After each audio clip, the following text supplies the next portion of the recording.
Welcome to the Ad Nauseam podcast, where classical gourmands everywhere can finally get their fill. Join us for a delectable discussion of Greco-Roman civilization stretching from the Minoans and Mycenaeans through the Renaissance and right down to the present. And now, ladies and gentlemen, here are your hosts, Dr. David Noe and Dr. Jeff Winkle.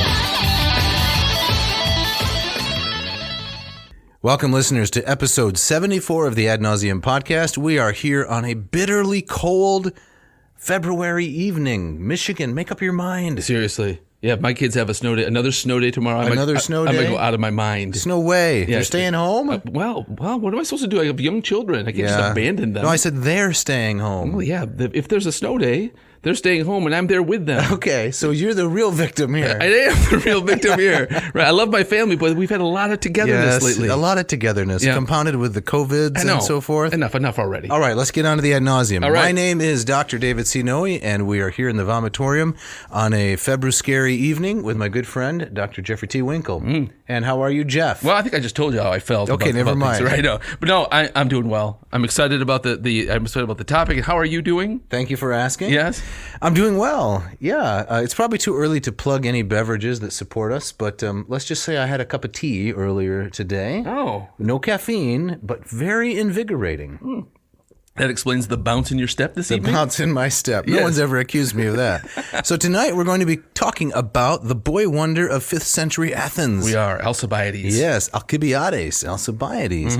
The mutilation of the herms. Yes. And the profaning of the mysteries. The double whammy. We're going to get all that done in the next hour? I think we can do it. All right. Yep. But first, we have a shout out. We do. This goes to my friend, good friend, in fact, Christopher Chelpka. Chelpka. I think that's a Eastern European name? It looks maybe Slavic or Polish, I don't know perhaps? if we are supposed to speculate. This guy is amazing.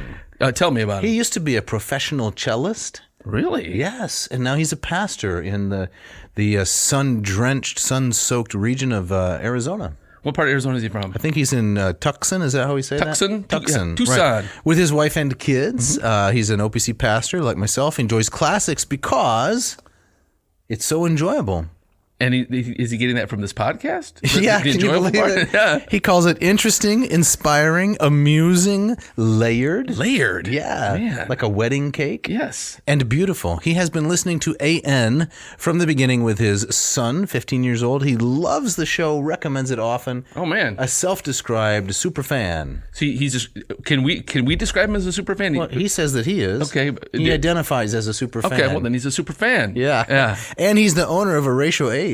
Oh, my God. I hope he used the coupon code. I don't think it exists. Yeah, I don't think it existed at the time. Oh. This could have been a private arrangement. Gotcha. But he's got one and he's enjoying it. Excellent. Well, thank you, Christopher, for listening and for being a super fan. That's awesome. And we have more news to break, don't we? Yes, we do. We have the winner of the Ratio sweepstakes. Yes, and this goes to, you got to put a drum roll in here, Mishka. Mr. Brent Schubert. Brent. Yes. They drew his name. Yes, that's right. So Mark was telling me, look, we got this number of entries. Plug it into the Google randomizer, and it'll spit out a number. It spit out the number 52, and that was Mr. Brent Schubert, or Brant, as Mark accidentally called him. So he's the winner of a Ratio 6. Congratulations, Brent. You're going to love this thing. Yes, and a complimentary pound of coffee. Compliments of the hosts. You didn't know about this, right? Wow, this is great. Yeah. You're throwing that in there? I said the hosts. Oh. It's plural. I guess I'm responsible That's for right, it. from Madcap Coffee here in Grand Rapids, Michigan. Fantastic. So, Jeff, let's get on to it. Yes. And you have the Ope quote? Yes. Should we say something about a bit of the subject matter tonight before we dive into it? Well, I'm a little anxious about it, I know honestly. you are. So yeah. Why don't you say a few words about the risk, almost risque nature? Yeah. So we're talking about Alcibiades and the mutilation of the herms. And when we talk about these things called the herms, they are, it's You're struggling here. I am, because it's a description of the male anatomy. It is, right. These are kind of a statue with a head of Hermes on the top, but also a very visible male member on them. Right. So we know that a lot of kids listen to the show, and we know that parents listen to the show with their kids, and so we just want to be give a heads up. Yeah, I'm going to be frank and candid. If this content, of course, it's not going to be, prurient or inappropriate. No. But we have to describe a couple of things in the course of the show. So, just be aware of that. And we're going to do our best to do it delicately. Absolutely. Without taking away from kind of the punch of the subject matter. That's too. correct. Yep. So here's the Ope quote. Here's oping you like it. Yeah, man. All right. The classical Greek herm is a partly aniconic, typically archaizing statue consisting of a rectangular pillar topped with a stylized bust of Hermes, horizontal cutting at the shoulder height to accommodate a crossbeam or brace midway down, and visible on the front a depiction of the male member.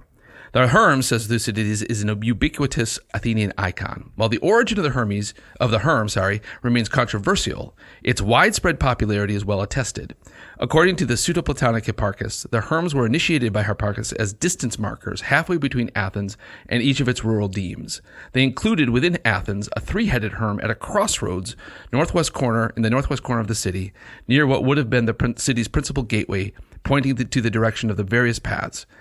These road markers are supported by archaeological evidence, although the Hipparchian herms are probably not the origin of the herm form. So these statues were very important to the ancient Athenians, for not just for marking distance, as the quote here suggests, but for protecting the landscape in a kind of a religious, theological, spiritual sense. So you got a herm there. It shows you how far it is to Athens and how to get there. Yes. But it's also warding off evil spirits, right? Claiming this is Hermes, the god of traveling, is going to protect you on the way. Exactly right. And protecting those weird liminal spaces where creepy ghosts like to hang out. Yeah, do we need to ring a bell every time you say liminal? Yeah, exactly. Okay. Exactly. You swig a drink there. All right, time, so right? true story. My wife and my eldest daughter, we were in Athens 2014. We are in the Stoa of Attalus, the reconstructed Stoa. You know where it is? Of course. In the Agora, a beautiful spot. And we come across one of these herms, and of course they say, "What is this?" And then I explain, this is an Athenian road marker. Yes. Very unusual. Very unusual, Right? right. It's so strange in our experience. Yes. I don't know, were the Athenians trying to be funny? Were they trying to be a mix of funny and reverent? What exactly is happening? I don't think we fully know. I talk about this when I introduce Hermes to my mythology classes. And yes, to the modern eye, these things look so strange because of kind of the sexual content. And I always try to explain that I think what's going on is that the ancient Athenians, not just the ancient Greeks, but you see it with Romans, you see it around the world. I think there's this association with the presentation of the obscene, things that shouldn't be revealed in civilized, polite culture. Right. That kind of shocking revelation of it had the effect of scaring off and warding off evil spirits, and that's its function. And so it looks salacious to the modern eye. Yeah. But I think to the ancient, it did not. It did not have that function. That's really interesting. Right. It's not easy to explain to students when you're touring them around either. No, it's very true. Very strange. So this will come up again. I mean, these were the things that Alcibiades involved in mutilating, and we're going to talk about why that was such a big deal. Okay. All right. So today we're covering a scandalous episode. Yes. Right? And a turning point in the history of classical Athens. Yes, we are. The profaning of the mysteries and the mutilation of the herms by Alcibiades and his, what's this word here? Entourage? Entourage. Yes. Entouragi. Yeah. On the eve of the Sicilian Expedition, which is 415, right? They're going to sail off to Sicily and crush those allies of the Spartans, right, and demonstrate their hegemony. Right, a controversial move, and one that military historians still debate. Like, why did the Athenians actually do this in the middle of a war that was already turning badly for them? Yes. Yeah. So, we're going to talk about that. Some of the military aspects. We're going to talk about why this episode is such a turning point, what it has to do, and what it reveals about the personality of this guy Alcibiades. I mean, in some ways, you can't make his story up. It's so bizarre. It's strange. It is very strange. And most importantly, we're going to give you, Jeff, the chance to talk about liminality. I think I've already said the word maybe already twice. Yeah, I think so. So before we start out with the Sicilian Expedition, though, a big event next week, next week? Tuesday? Are you familiar with what Tuesday is? What is that? Is it Mardi Gras? No, it is not Mardi Gras. No. It is the 22nd day of the second month of 2022. That's a lot of twos. It is. It's 2/22/22. Did you know that? I didn't. Which is probably about when this episode will drop, maybe a little after the episode drops. Yeah. You're excited about this? I'm not. This numerological. No, I'm not. Happenstance. I heard just tonight that many of the local kids have 2/22/22 themed activities in their schools. What are you going to do on that day? I'm not going to do anything because I'd feel like a third wheel. What? So the kids are just That's it. I'm out of here. Are you done? That's it for tonight. That's all I got. Tip your waitress. That's right. He'll be here next week. All right, let's get back to it. The Sicilian Expedition, Jeff. All right, we should probably back up a little bit about this because the Sicilian Expedition takes place roughly about halfway through this devastating war between the Athenians and Spartans. So we should explain a little bit of kind of how we get there. Yeah, so Thucydides says this is the war to end all wars. Yes. Heard that one before, right? Right. Yeah, right, exactly. A greater war than the one Herodotus recounted. And Herodotus says, mine's a greater war, the Greco-Persian War, than the one that Homer recounted, right? So you always got to one-up the They're also next trying guy. to one-up each other. Exactly. Who's got the biggest war, right? So it breaks out around 430, 429. A plague coincides with the start of the plague. Yes. That's always struck me as so bizarre. Yeah. They at the same time they launched this major war with their most major rival on the Greek mainland, Athens with Sparta. Right. This massive plague devastates Athens. Yes. I've read that some estimates say that up to a third of the I've heard population that too. had died. Yeah, and the male population of Athens may have been, 50,000? Something like that. And then the total population may have approached 500,000. I've heard that estimate. When you Women, children, slaves, medics, and Yeah. I think that number's probably a little high, but still a massive city by ancient standards. right? And then not only that, Pericles, who is the architect of kind of the Athenian democracy to some degree, and he's the guy behind behind everything, behind the building of the Parthenon. Right. There's a lot of the stuff that you can still see there. Trump Towers. He's the Pentacontaitia. Yes, Is that the first Trump reference on the podcast?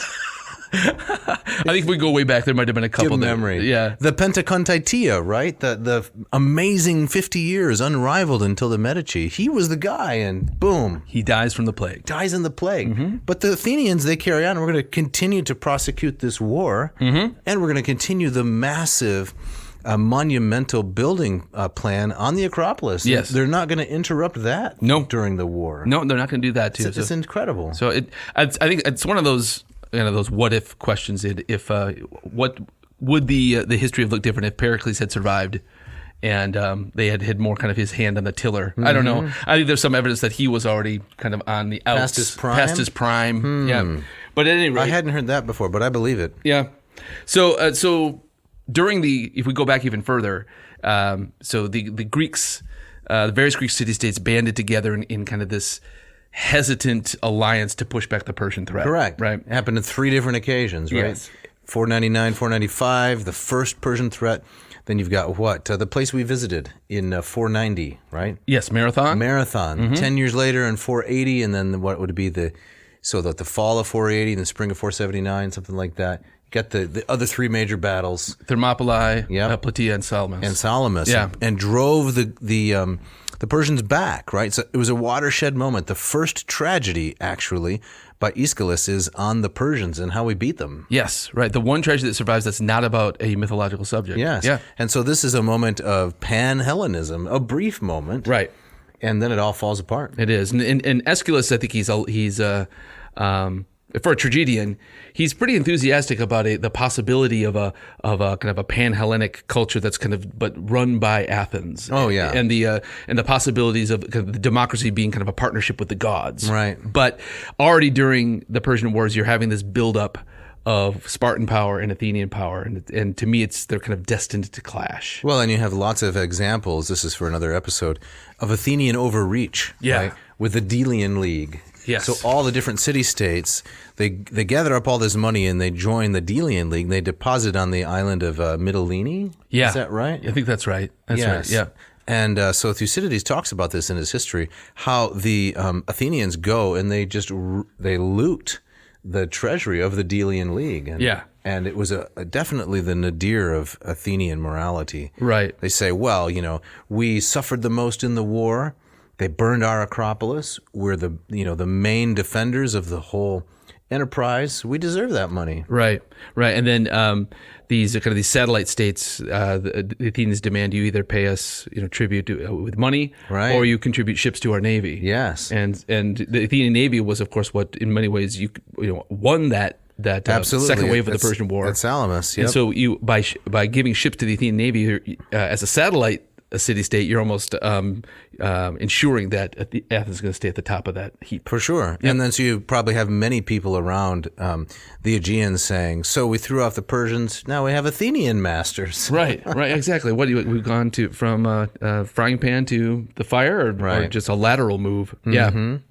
So in the middle of this then, like you said, in 430-ish, war breaks out between Athens and Sparta. Yeah, and more specifically, if I may, Athens and her allies, yes, and Sparta and her allies. Exactly. Which made it a world war, at least in the Greek world. Right. It wasn't just the two city-states, but all of their clients. Yes. Yep. And so in the middle of this, there's a dispute that breaks out on the island of Sicily, where there had been Greek colonies there for many, many, many years. Right. And it's the same kind of thing. You have these Greek colonies that are allied with one side or the other. Right. And so in this story, it's Segesta is the colony that's on the Athenian side, and it's on the west. It's on the west side, is it not? I'm not even sure. I'm pretty sure it's on the far west side. It's of course named after, according to Virgil, Acestes. Oh, is it really? Yeah, I didn't know that. Yeah. One of Virgil's men, one of his companions, Acestes. He founded that city. Oh my, okay. Segesta. Well, not plausible, but interesting and right. Perhaps a false etymology. Sure. Yeah. Have you been to Sicily? I have not. No. It's on my list. I don't want to talk about it. I haven't been to Crete either. Oh, yeah. You have? I have, just once. Rub it in. Yep. So Segesta in this story is being pressured, is being put upon by Silenus, another colony there. And Silenus appeals to the big guy in the block, Syracuse. Right. And they want help to run a blockade, kind of starve the Segestans out. And so Segesta is feeling the pinch, and so they appeal to their ally Athens, help. Now, there's a story. I don't know exactly where it's from. It may be one of the more obscure historians like Diodorus Siculus or Dionysius of Halicarnassus, maybe Plutarch, who's not obscure, that when they make this appeal, right, they want to show that if you come to Sicily, there's a lot of plunder to be taken. So the ambassador, I think these are the Athenian ambassadors, when they come and they visit these different homes. You remember this story? Yeah. They have one set of gold plateware for these banquets, and they just shuffle it from house to house, so that when the ambassadors are there, they think, "Oh man, all of these people in Sicily are living high on the hog." Yeah. So we have to come here and pick up all this plunder because look, they're all eating off gold plate. Oh yeah, that's great. I'm trying to think of an analogy or a metaphor. Well, I'm wondering if maybe some of my neighbors have better plateware than I do. There's no doubt. Yeah, without a doubt. Yeah. Well, but when you come over, right? Yeah. When you visit Chez Noe, you know, we don't serve you Löwenbräu, right? No, it's all Heineken all the time or higher. Right. Löwenbräu's not a real beer. It is, isn't there? Löwenbräu? There was a Löwenbräu. Really? Yeah, I'm kind of hearing the jingle in my head. I always meant it as a joke, like lowbrow. It's Löwenbräu. It's an unfortunate name, but that was really is a real beer. Okay, I'm not much of a beer man. Yeah, me either, but I remember those ads. Yes. Yeah, tonight make it Löwenbräu. Something like that. So there was, you're saying that was maybe one of the... That was one of the ruses to pull the Athenians into the conflict. Come to Sicily. Everyone's eating off gold plate. There's plunder to be had. So there's plenty for everybody come and take it. Right. We'll all be fat and giggly. So the question arrives in a democratic assembly back in Athens of what should we do? And the two sides, kind of the yes, we should launch the expedition, and the no, this is a bad idea, are respectively taken up by Alcibiades, our Wonder Boy, who we'll talk more about kind of his background in a moment, and an older, more seasoned perhaps General Nicias. That's the crusty old dean, is that who we're talking about? Right. So, and ultimately, the assembly is swayed by Alcibiades' arguments for going for it, and it's as Thucydides tells the story, and again we should remind the listener that Thucydides is, as a historian, He's in the thick of this. He's not writing hundreds of years later. He was an Athenian naval commander. Right. So he's a participant, and he had a very close eyewitness view of everything. Right. He claims to have kind of witnessed a lot of these speeches, and says I tried to get them down as best I could. Right. Right. Although he was disgraced and humiliated and out of the war when he wrote it. So that's true. Right. That might shade it a little bit. Like when you push me off the Ad Nauseam podcast eventually, and make it more of a monologue. Yeah, I'm thinking about it. Yeah, I know you are. Oh, no, I want to go the solo album. Yeah. Right. The sophomore album. So we'll read a little bit of Thucydides' account of this debate, but it's along these lines. So Alcibiades says, we got to do this, and this is the number of ships and the number of hoplites we're going to need. And Nicias thinking, hey, maybe I can mess with the crowd here a little bit. He says something along the lines. He goes, yeah, we should go, but if we're going to go, we're going to need a lot more than that. He says we're going to need 100 ships. We're going to need 5,000 hoplites, thinking that the assembly would think, oh, way too much. Yeah, we're going to overcommit ourselves there. But the assembly says, sounds good. It backfired. It backfires big time. Yeah, reverse psychology, it's not always going to work. No, it's a roll of the dice. Yeah. Dave, would you mind reading a little bit of the Greek? I would love to. Please, take it away. I would love to. So this is from Thucydides' book 6, paragraphs 23 and 24.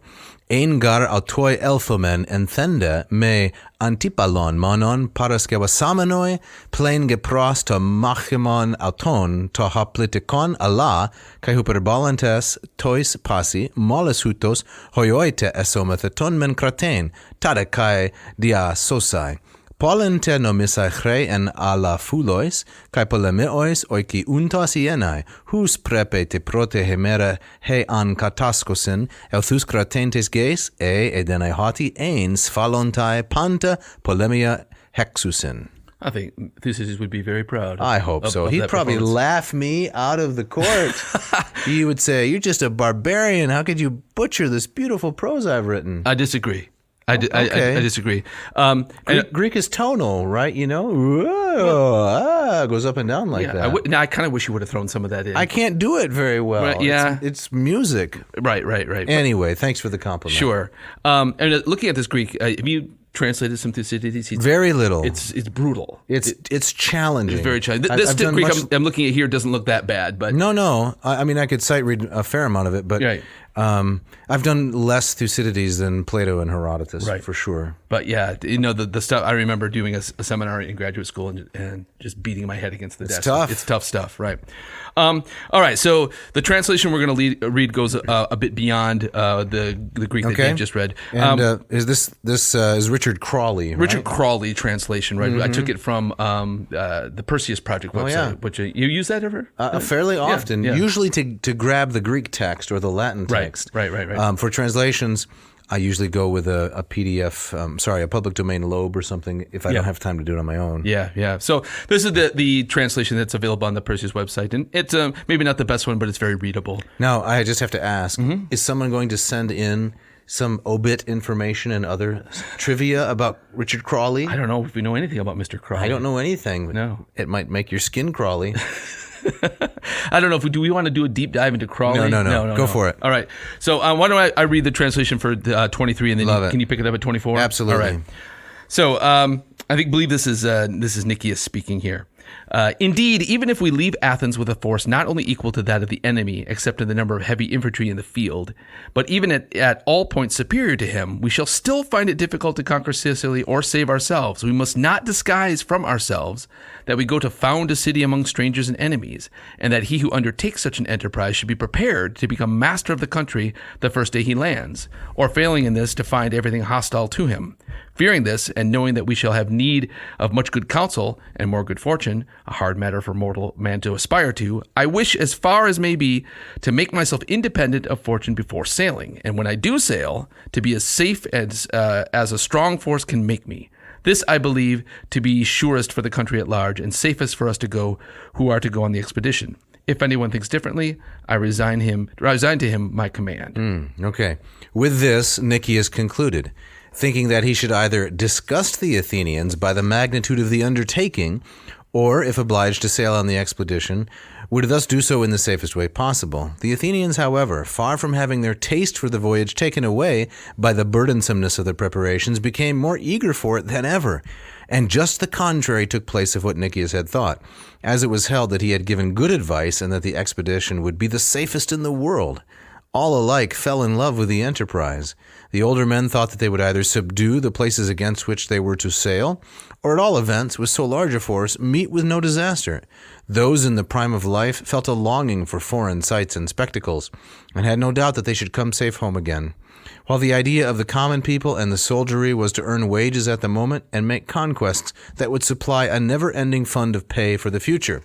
With this enthusiasm of the majority, the few that liked it not feared to appear unpatriotic by holding up their hands against it, and so kept quiet. I love that how Thucydides goes through this kind of laundry list of possible motivations. Yes, I think that's right. This is psychologizing of history. Right.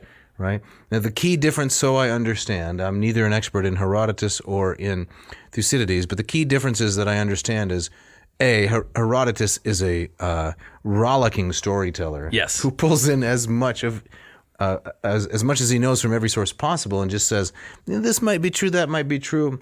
I'll leave it to you to figure out. Right. And lots of supernatural explanations for everything. Exactly. This is what the gods wanted. This was Tyche. This was fate. Thucydides, it's a deep psychologizing perspective of what could have probably driven a given actor at a given moment. Right. It's very human centered. It's very existential, and the kind of the divine element is thoroughly removed from his analysis. Absolutely. And if I remember correctly, I think even in his introduction, he doesn't name names, but there's a fairly thinly veiled reference to Herodotus and saying, this is this guy, old hack kind of thing. Yeah. So which do you prefer? I think just as you said, if I'm reading for kind of pleasure, right, you can't beat Herodotus. Like his version of the Thermopylae episode is fantastic. It is. But if you want to, what's going on in the house of Croesus, Oh yeah. Murder, intrigue, incest, adultery. There's just everything. There's wild stories of the weird things they're doing in Egypt. Right. It's very tabloidy. Exactly. Right. But Thucydides, you're not going to get You're not getting lots of laughs. No, it's very, very serious. Mm-hmm. I bet he wasn't. And if you were going to go out for a drink with one of those two guys, you're going out with Herodotus. Absolutely. Right? Although Thucydides, he's the kind of guy that would probably pick up the tab.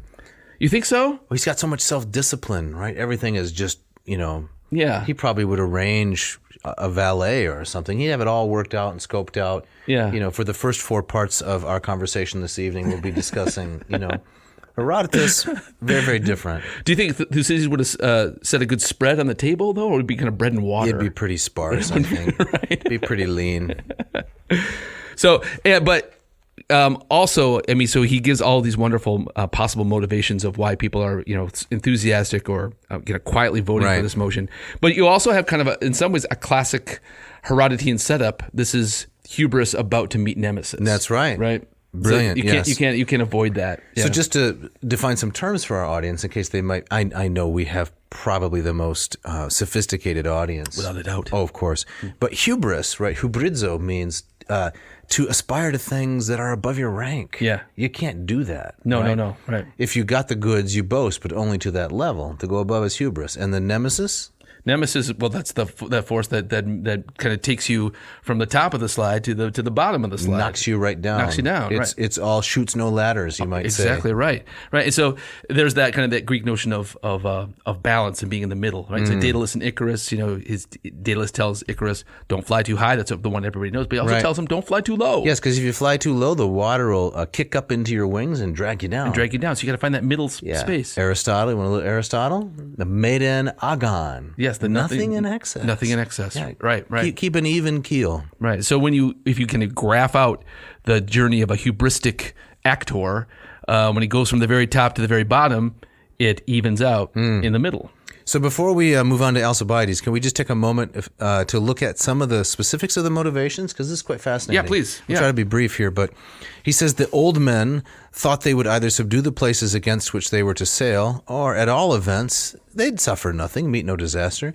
Those in the prime of life, they just wanted some sightseeing and spectacles. We'll get back home safe again. Right, it's a vacation, yeah. The common people and the soldiers, what did they want? They wanted money. Yeah, those money grubbers, says Thucydides, an aristocratic telling of history, right? Yeah. And make conquests that would supply a never-ending fund of pay for the future. That's right. So remember when we looted Syracuse? We're still living off those proceeds. That's right. Yep. And then finally, the few that didn't like it, why did they keep their mouths shut?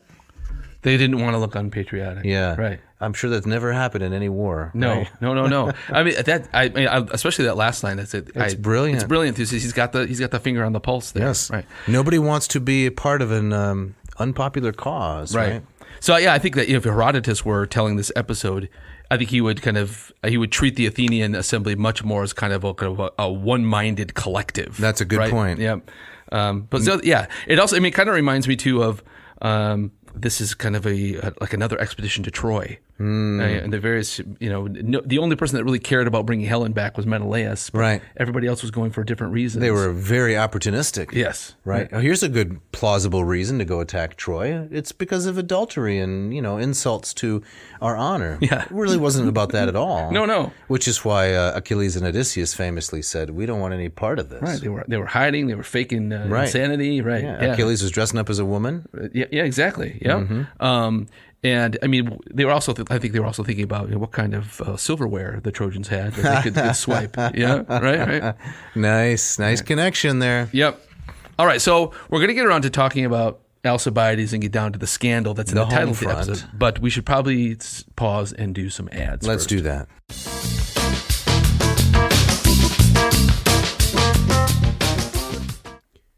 This episode of Ad Nauseam is brought to you by Hackett Publishing. Hackett Publishing. Offices in Massachusetts and Indianapolis. These guys for 50 years now. 50 years this year. That's right, 2022. So they started in 1972, have been putting out the highest quality resources, publications for those in classics, political science, Latin American studies, East Asian studies, the whole gambit. That's right. Gambit? Gamut. Yes. They run the gamut. Yes, they do run the gamut. Yeah.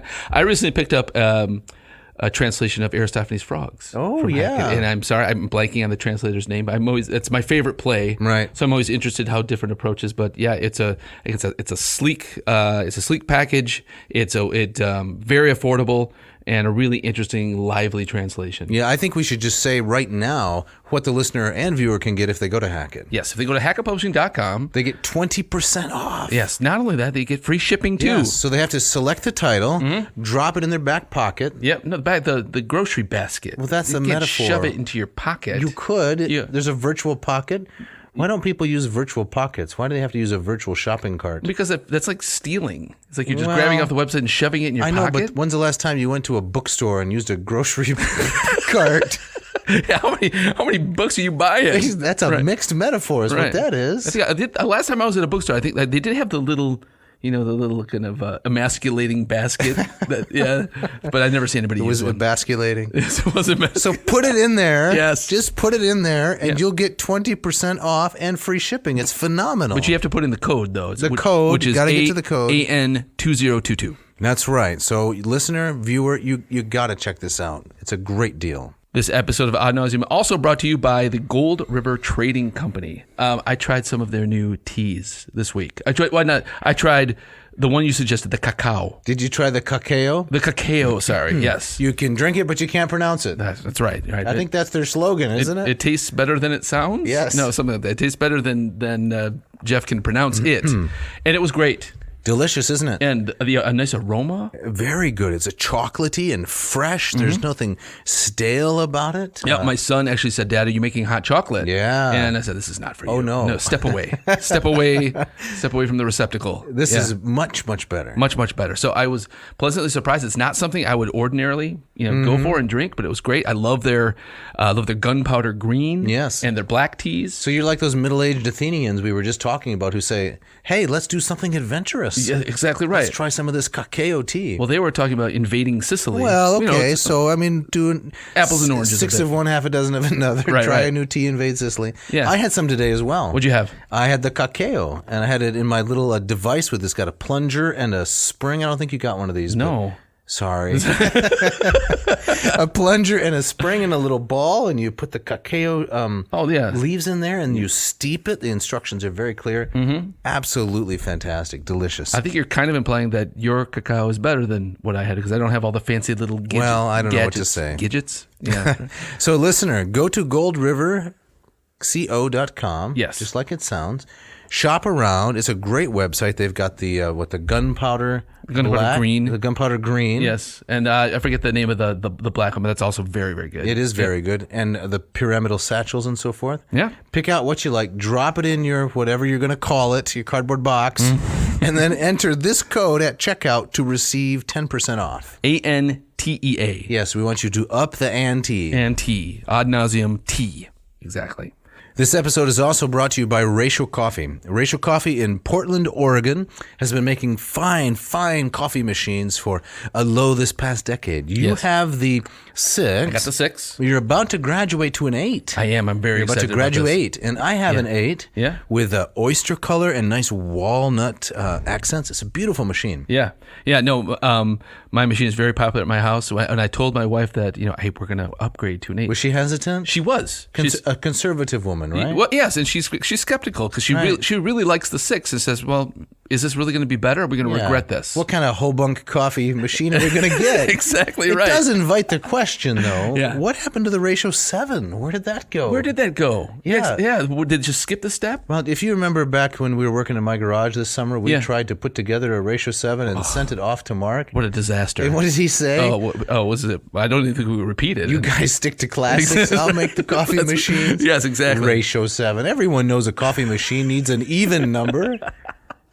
So that's what's going on? I guess 7? so. All right. Yeah, I just skipped right over it. But the 6, the 8, you got the bloom stage. Bloom stage.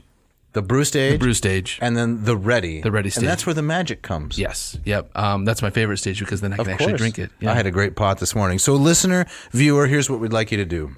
You have to go to, if you want a deal, you can go to ratiocoffee.com. That's correct. And you can put in the coupon code ANCO. Yeah, this one doesn't change, right? Nope. This is solid. It's been solid from the beginning. Ad nauseum coffee, ANCO. And this applies to both the 6 and the 8. That's correct. And you get 15% off. And we just have to say to all of you who are listening, the response to this coupon has been actually mind-blowing. Phenomenal. I can't put the numbers on the air, but I guarantee you would be amazed to learn how many of your fellow Ad nauseum listeners have gone the Ratio way. Yes. Drinking coffee, reading the classics. So we're so grateful that you have patronized very much Ratio and supported this podcast. Yeah. So please keep doing that. Check it out. Yes.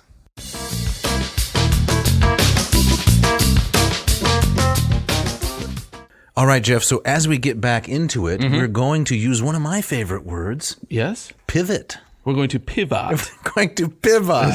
We're going to pivot from a general discussion of Thucydides, Herodotus, and Greek history. We're going to focus in a laserly way on the person of Alcibiades and the scandal. Yes, who was this guy? Yeah, let's have the brief bio. So like I think I was saying earlier, it's like you can't make this stuff up. This guy is the Athenian Wonder Boy. We think he was born around the year 450 BC, which would have made him about 35 when this episode took place.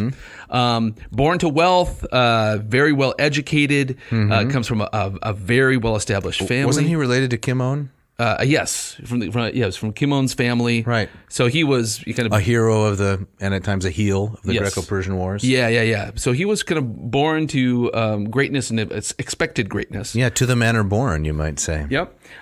There's also some evidence he was a ward of Pericles. Yes. Although Pericles doesn't seem to have been all that interested in taking on that role. Warding him, right? Yes. I think he appears in some Plato, right? And he's a student of Socrates. Socrates seemed to have taken a liking to him. Right. He is said to have been very good looking. Aren't we all? Very, very talented. One of these polymaths. One of these guys who could do absolutely everything. Right. So, but a maddening kind of conflicted figure. So on the one hand, he's said to a very persuasive orator. When he spoke in this assembly, everybody listened. What was the old kind of the accounting when everyone listens, When E.F. Hutton E.F. Hutton, talks, yes. you have to point at me like that? What did I point? Yeah, you did. You got so excited about this old accounting commercial. Like a member of my... I shouldn't do that. But I was going to say a member of my family, but you know those ads from the 80s and 90s? They stick around. They do stick around. Yeah. Where's the beef? Right. I was just singing the Löwenbräu. Yes, jingle, you were. Right? That's right. All right. So anyway, so when like E.F. Hutton, when Alcibiades would speak, everybody would listen. Magnetic personality. He was a brave soldier. Extraordinary athlete. Great athlete. Yeah. He had some Olympic victories later on in his career. There was a dark side, right? The Yes. reverse of the coin shows Alcibiades as what? He was a spendthrift. He was extravagant. Self-centered, womanizer, philanderer, opportunist. Yep. Finger to the wind. Yep. He kind of, and we'll see towards the end of his life, he really just kind of sees which way the wind's blowing and jumps in that direction. It kind of reminiscent of, I probably can't say the name. We might face a massive lawsuit. Yeah. There was a not so distant Italian prime minister. Oh. Who was one of these kinds of guys. Sure. Right. Just very, very dashing wealth, always surrounded by beautiful women. Mm-hmm. The women would kind of say, "Oh, that's just him. That's how he is." Kind of a begrudging respect. And the guys would say, "I want to be like that, right? I want to have that swing in life." And so, even though he was quite obviously corrupt, nobody really minded all that much because he was just a force in nature. Right. Yeah. No. I was trying to think of who would be a modern corollary. I mean, the guy that you're talking about was no athlete. No, right? I think he was in his late 60s when he assumed power. Past his athletic prime. You say he that had with one. such disgust, as though you're out running 5Ks. I can walk them. Okay. Yeah. But he strikes me as a combination too. I think say in American politics, he strikes me as kind of Clintonian. Oh, kind of smooth talker. A little younger than Clinton, I guess, when Clinton hit his prime. But definitely, that's a person that, such mercurial talent that even if you disagree with the guy, right, he just has a way of being persuasive. Right. So you mix that kind of one part Clinton, second part, I don't know, Joe Montana. Michael Phelps, some kind of I guess world-class athlete. It's a mix you just don't see. Yeah. So this was the guy.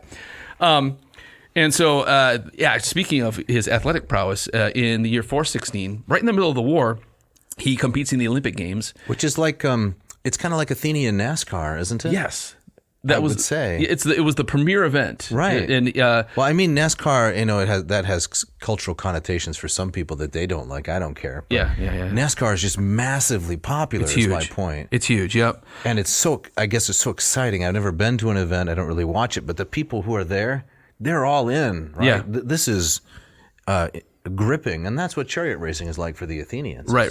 Consumes the culture. I was once visiting friends in North Carolina. These friends were North Carolinian, and huge NASCAR fans. And I was kind of poo-pooing it, like as you tend to do. I do, right? And they said you got to come to a race. And I never did, but they were saying, so well, what you do, what you can get are the headphones where you can listen to the dialogue between the pit and the driver. Oh, that would be kind of interesting. And he was saying that's what's really interesting because you kind of the coaching and the direction and the strategy. Exactly. When I was saying, you sit in the seat, you put in front of the gas, and you're kind of slightly turning left at all times, right? And I want to know do the headphones have headphones? Because I can't tolerate oppressive sound. Oh, it drives me nuts. And I think that those events are really loud. Yeah. So you would want them for kind of the noise canceling. Oh yeah. Right. I would go away sick. I can't handle loud noises like that. So, the Olympic Games, especially chariot racing at the Olympic Games. There's your NASCAR event. Exactly, and he won. He won. I think it's listed. He entered 3 chariot racing events, and he won 5th place, 4th place, and a 1st place. That's incredible. And so he comes home as, oh man, the Wonder Boy did it again. Yeah, you're driving 4 horses at breakneck speed. Yes. Just holding onto them by these leather straps. Right. Incredible achievement. Yes, and again, him as a risk taker too. There's lots of people who were maimed and injured and killed doing that kind of stuff. And this brought him back into influence and respectability among the masses. So it seemed to be he kind of went in and out of favor amongst the Athenians. They would kind of follow him and then kind of get sick of him. And his victories at Olympia, he came back home a conquering hero, and he. Again, politician that he was, kind of parlayed this into influence and political strength. You don't see that so much in our context. It's rare that an athlete becomes a politician. I was thinking it does happen. The guy from the Seattle Seahawks, Steve Largent, was that's right. Was he was a representative? Republican. I think he was a senator? rep, and he may have become a senator. Herschel Walker, the famous running back from Georgia, He's running for Senate, I believe. Is that right? Yeah. But I guess the athlete track is more greased than the celebrity track. It seems to be that it's harder for a celebrity to become a politician. If you're in music or something like that. Why do you suppose that is? I don't know. What is it? Sonny Bono became a politician. He did, right? He did. What? Al Franken, the SNL comedian. Yeah. So I don't know. I think there's an authenticity issue. So actors, comedians, so forth. Those people are really good with words. Yeah. Almost too good. The American population maybe is a little suspicious of. Is this just a charade? Shtick? Yeah. Right. Well, they make their living doing something that's false. Correct. Right. By pretending to be something they're not. And with athletes, they're harder to. You envy them for what they're able to do, right? A lot of people do. Yeah. And so I think there's just something more morally neutral about athletes. I think it also has to do with sports being kind of the last meritocracy, right? Yes. Where you are judged on your ability alone and nothing. Well, I mean, maybe that's changing now, but nothing else should come into it. You can either run fast and catch and throw, or you can't. Right. And if you run faster than everybody else, you'll eventually get recognized. Right. Yeah. And so maybe that's why we maybe inherently see a politician as an athlete as maybe a better politician than an actor. Right. Who knows? Better candidate. Who knows? All right. So getting down to the scandal here. Right. So at this time, he's in Athens. Alcibiades. Yep. He's kind of risen to the rank of general. His rival is the General Nicias, who we talked about, and he's chosen as as co-general with Nicias to lead this Sicilian expedition. Okay. One of the strategoi. Yes. And that's when scandal strikes. Okay. And so on the very eve of the expedition, although I think it's unclear if it's like the eve or it's at least close to. It could be Eve's Eve. Eve's, right? They're about ready to sail off. Okay. And I love this because we have a very specific date for it. June 7, 415 BC. Okay. The Athenians wake up and to this horror, and they see that all of these herms, which you mentioned at the top of the show, Yes. have been mutilated, chiseled, broken, knocked over. It's a marble plinth. Yes. Right. It stands about 4.5, maybe 5 feet high at most. There's a carved head of Hermes on the top, and then the male genitalia about halfway down. Yep. And these were all defaced and in other ways vandalized and what should we say? Yeah, I guess that's it. Yeah. They were chiseled up, knocked down. When I've taught this episode in class, I remember I had one student say that. It says, well, it sounds like a drunken fraternity prank. It does sound Right. like that. But Stealing the pig from the competing university. exactly, right. However, it was unlike a fraternity prank in that it was a very serious business. Yes, it had religious implications. Right. So as we were saying at the top of the show, to knock these things down and to vandalize them in some ways is inviting a kind of negative spiritual attack. You've kind of Right. left the city vulnerable, Right. And not only that, Evil forces. evil and spirits. forces, and then not only that, it's a horrible omen for the expedition to go. So let's read a little bit. This is Okay. from the other main source aside from Plutarch on this episode and Alcibiades. From Thucydides on the life of Alcibiades is Plutarch. Okay. Who's writing many years later, but This is from the Parallel Lives. Yes. Right? And this is the life of Alcibiades. All right, let me do the translation here. This is a translation from. We're going to skip the Greek? Oh, do you want to read some more Greek? I just want to read one sentence. Oh, please go for it. Can I do that? Yes. 'Cause I'm very self-indulgent, as we all know. Take it away. Epi psephis de tudemu kai genamenon hetoimon panton pros ton ekplun uchrestach parein ude ta tes he ortes. Very nice. Thanks. Very nice. And it's quite different than Thucydides. Very different. Yeah, I think Plutarch's an easier read. Simple. He's somewhere, I think, kind of between Thucydides and Herodotus in his and the way he approaches these things. Balanced style. But And what does it mean? it's so he says, after the people had adopted this motion, all things were made ready for the departure of the fleet. There were some unpropitious signs in portents, especially in connection with the festival, namely the Adonia, which was a festival that involved ritual weeping by the women of the town, mourning the death of Adonis from that famous myth with Aphrodite. And this is the translation of Bernadette Perrin? Yes. Okay. Yes. Continue, please. This fell at that time, and little images like dead folk carried forth to burial were in many places exposed to view by the women, who mimicked burial rites, beat their breasts, and sang dirges. Moreover, the mutilation of the herms, most of which in a single night had their faces and forms disfigured, confounded the hearts of many, even among those who usually set small store by such things. So even the ones who didn't, no big deal, right? They were bothered by this, instead it portended something bigger. It was said, it is true, that Corinthians had done the deeds. Typical, right? Corinthians. Syracuse being a colony of theirs, because that's one of the forces they're going up against, right? In the hope that such portents would check or stop the war. The multitude, however, were not moved by this reasoning, nor by that of those who thought the affair no terrible sign at all, but rather one of the common effects of strong wine, when dissolute youth in mere sport are carried away into wanton acts. So again, fraternity prank is the idea. Right. They looked on the occurrence with wrath and fear, thinking it the sign of a bold and courageous conspiracy. They therefore scrutinized keenly every suspicious circumstance, the council and the assembly convening for this purpose many times within a few days. So they were having emergency meetings of the democracy. Who did this? Who did this? And what are the implications? Right. So this is it's a kind of almost a capital offense that has taken place. Right. Right. It's breaking all of the stop signs, taking down all the yield signs, spray painting all the the traffic signals and so forth. Yeah. But so much worse because these all had religious significance. Right. So again, I think Thucydides would probably ascribe many motives to the people who were upset about this.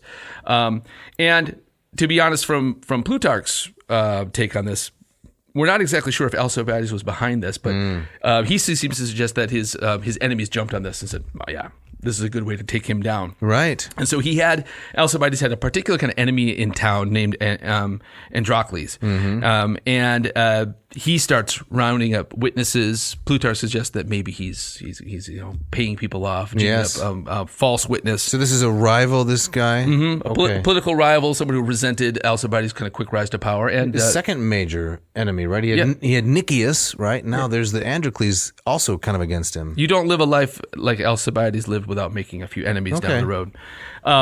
And so they start accusing Alcibiades of doing this. And not only that, added to the charge is that on the same night, he and his friends did a drunken parody of the sacred rites of Eleusis. Ooh. Another terrible omen, and something that the Athenians took very, very seriously. Highly irreligious. Very irreligious, right. So why would they do that on the night before the big expedition when the boats are about to sail to Sicily? Who knows? I mean, I could be easily convinced that it was, he was set up.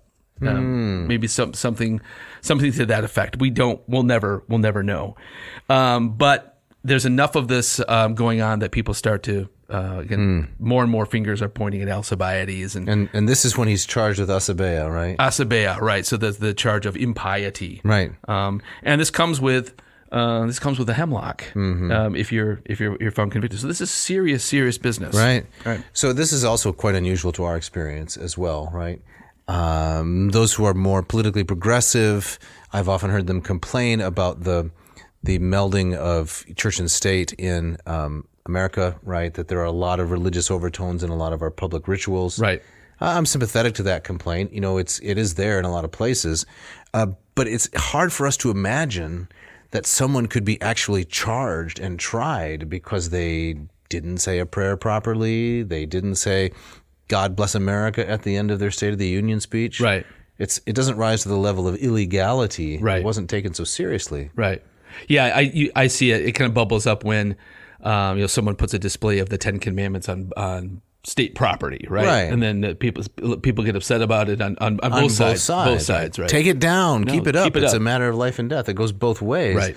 But no legal action. Right. You can't be put in jail and condemned to death like this charge. Yeah. So Alcibiades, he responds to it by saying, "Go ahead and try me, right? Put me up on charges." He's thinking maybe he can talk his way out of this. He's got powerful friends and maybe he's innocent and he's got good evidence to that effect. Possibly. And what's very interesting is that his opponents argue, well, no, you should be allowed to set sail. And maybe they recognize that if this is going to succeed, we need somebody with his talent on board. Sail the expedition, and when you get back, we'll put you up on trial. Yeah. So that's the nature, I understand, of very talented people. In some ways, they make themselves indispensable. So you may not like them, but for something like this, you really need them. Yeah. So the assembly decides that's the way we're going to go. Alcibiades, you're going to go, and when you return, then we'll deal with this later. And then another twist: he sails with the expedition. When he comes to Sicily, there's a ship already waiting to take him back home, which is very strange. Does it have red and blue strobe lights on the prow? Exactly, pulls him over. Exactly. Right. Yeah. And so they say, no, we're taking you back to Athens. And Alcibiades says, okay, I'll go, but I'm not getting on your boat. I'm going to follow in my own ship. Yeah, that's a classic move. Right. Yeah, I'll just follow you back to exactly Athens. Right. Yeah. And they fell for it? They fell for it. Right. Yes. I don't know if money changed hands or he was just that glib of a talker. But so on the way back, he bolts and he flees with that ship and the members of his crew on that ship. Back in Athens, some of his compatriots who are kind of caught up in this lawsuit, they're found guilty and they're condemned to death. And he's also condemned to death in absentia. Right. They confiscate his estate, all his property, all his wealth becomes belongs to the state. And a huge bounty is put on his head. The Plutarch says a talent. Okay. Which is 6,000 drachma, and I found some estimates that for your... To try to bring it into contemporary terms so we can understand how much money this is. So if you were kind of a middle-class, skilled worker, this would be 9 years' pay. Yeah, so not quite $1 million in our terms. Right. But very, very high. A huge amount of money, right? More money than the vast majority of any Athenian had ever seen at one time. Or more than a classics professor might make. Way more than that, that's for sure. So, so this mutilation of the herms, the parody of these sacred mysteries of Eleusis, which we will do an episode someday on those, force kind of Alcibiades' hand, at least as he sees it. He takes off, and then this is just, I think this is where a story just gets so strange and so weird. He defects to Sparta. Yeah. And he goes to Sparta and says, listen, I'll help you out. I'm the odd man out of Athens. They've condemned me to death. How about if I give you some pointers on how to beat them? And so he becomes the confidant of King August II there. Yes. And then proceeds to seduce King Augustus' wife, the Queen of Sparta. And it's Timea was her name. And there's rumors start flying that not only does he have an affair with the Spartan queen, he may be the father of her child. And so as you can imagine, when Agus returns, comes home, finds out about this, he's pretty upset. He's upset. So this is a little bit like Caesar in Egypt, isn't it? Yeah. Oh, yeah. With Cleopatra. Exactly. Very, very similar. Very similar. There's a book on this that I read many years ago, written by a man that many people may know, Victor Davis Hanson. Yeah. We talked a little bit before. Not a great fan of his style.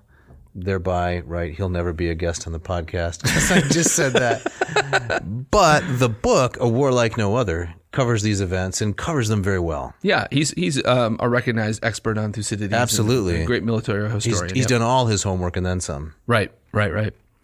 So Alcibiades finds himself in hot water again, and this time he defects to the traditional enemy of Athens and Sparta, the Persians. Wow, so he's really sticking his finger in the eye of the Athenian people. Yeah. You don't like me defecting to Persia? Fine, I'll defect to Sparta. Right. Okay. He's all over the place. Right. So here's where we were talking in terms of like finger to the wind. He's saying, okay, who can I persuade to take me in? Who can I get to pay me for the advantage I offer? So he offers advice to the Persian satrap at the time, and he's thinking, listen, this Athens and Sparta, they're bleeding each other out. This might be the time to strike. But Thucydides argues that he wasn't really all that interested in using the Persians to get revenge on the Greeks. No. He was trying to grease his way he wanted to kind of set up a return. He wanted to kind of find a way back. Yeah, triangulate. Yes, triangulate, right. Yeah, wasn't that's also very a Clintonian. Yeah, I think it is Clinton. Yes. Play one enemy off another enemy by appearing as a savior to both and coming out on top. Yeah, exactly. So he learns by hook or by crook that there's an oligarchic plot back in Athens to overthrow the democracy. He said, maybe I can get in on that. And he gets messages to some of these would-be revolutionaries. He says, listen, I can promise you Persian money, Right. Persian ships. All you got to do is let me in on Maybe the game. some of those fancy Persian linen pants and wicker shields He wanted those pants. that Herodotus talks about. Exactly. Like the bloomers. Yes, I think so. Yeah, exactly. Yeah. Parachute. MC Hammer pants. Exactly. The Hammer pants, yeah. So that falls through, and then it just gets weirder and weirder. The Athenian fleet, which had remained loyal to the democracy, they extend an olive branch and say, we need you back. To him. To him. So he goes full circle. Right. Right. And they say, look, okay, if you come back and help us out, maybe we'll let the whole Just forget about it all. the impiety thing slide. Right. So where does this all end up then? I mean, what is the end of this guy? When does his life end? Where is his final allegiance? Right. So we know that he dies around the year 404. Okay. Which is 11 years after the launch of the Sicilian Expedition. And before the installation of the 30 tyrants? Yes, I believe so. Very close to that. The 30 tyrants, these are the persons that the Spartans put in charge of Athenian government Right. as a puppet state. Exactly. So in 404, that's usually the year that's given as the end of the Peloponnesian War, where Athens capitulates. Okay. Right. And he dies in that same year, but he does not die in Athens. And so he comes back to the Athenian fleet and actually has some success. He's leading the navy again. He's kind of, the hero's back. And Right. imagine, the circle that he goes through. And he actually returns to his home in Athens, and now he's a conquering hero. And it seems that all is forgiven. And the assembly votes not only to keep him on as the naval captain, but to take over the whole enterprise. The war is now in your hands. So they give him a large, like a living room sectional, right? Yes, He's got two of those chairs that recline with a little refrigerator in the on the side. yeah, with a USB port and the LED lights underneath. Cup holder.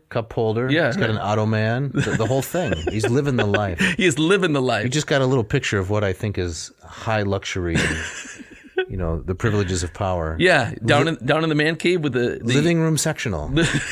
I want the seating to stretch in a plush way all around the perimeter. So not just in your traditional L. No. You want the full. I want a U. You want a U. Yep. Oh man, that does sound nicer right Right. now. Yeah. So when is this guy going to die? Well, not yet. All right. And so they give him the run of the war, and it's right at the end, and it all starts to fall apart again.